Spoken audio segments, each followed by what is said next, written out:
थोड़ा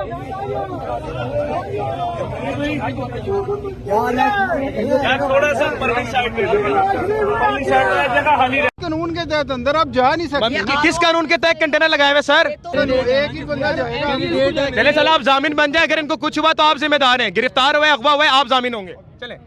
चले वो खुद जाते हैं। जो गैर कानूनी काम करेगा उसी ने होना है। तो नाज़रीन, पीटीआई ने मुकाबला करके दिखा दिया है, पीटीआई ने सियालकोट को जगा दिया है। ऐसे में जिस तरह पीटीआई ने इंतखाबी मुहिम को लीड किया, जिस तरह आवाम को बाहर निकाला, वो इस साम्राज्य के लिए, इस हुकूमत के लिए हैरत अंगेज था। वो तो ये समझे थे कि इमरान खान का सूरज गरूब हो गया है, लेकिन यहाँ तो आवाम इमरान खान के साथ है और एक मरतबा फिर सड़कों पर उमड़ आई है। ऐसे में सियालकोट में देखे गए दिलफरेब मनाजिर, जहाँ पर आवाम जो है वो इमरान खान के नारे लगाते सड़कों पर उमड़ आए। और आज इलेक्शन के दिन भी ऐसा ही हुआ, जहां पीटीआई का गलबा रहा और इस मौके पर इस बात का यकीनी दावा किया जा रहा था कि पीटीआई बासानी इस सियालकोट का इलेक्शन जीत जाएगी। लेकिन इस रंग में भंग डालने के लिए एक मरतबा फिर रियासती जबर, फस्तायत, बर्बरियत जो है वो दिखाई गई है। आरओ ऑफिस के रास्ते बंद किए गए हैं, सील किए गए हैं। पीटीआई की लीडरशिप को वहां जाने से रोक दिया गया है। जो पीटीआई के कैंडिडेट हैं, हिस्सा ले रहे हैं, उनको भी वहां जाने से रोक दिया गया है। पीटीआई को एक किस्म का वहां घेरा गया है, रास्ते बंद किए गए हैं, कंटेनर लगाए गए हैं। इस मौके पर जो नून लीग के वहाँ जो लोग हिस्सा ले रहे हैं उनको वहाँ जाने की परमिशन है, लेकिन पीटीआई पर पाबंदियाँ लगाकर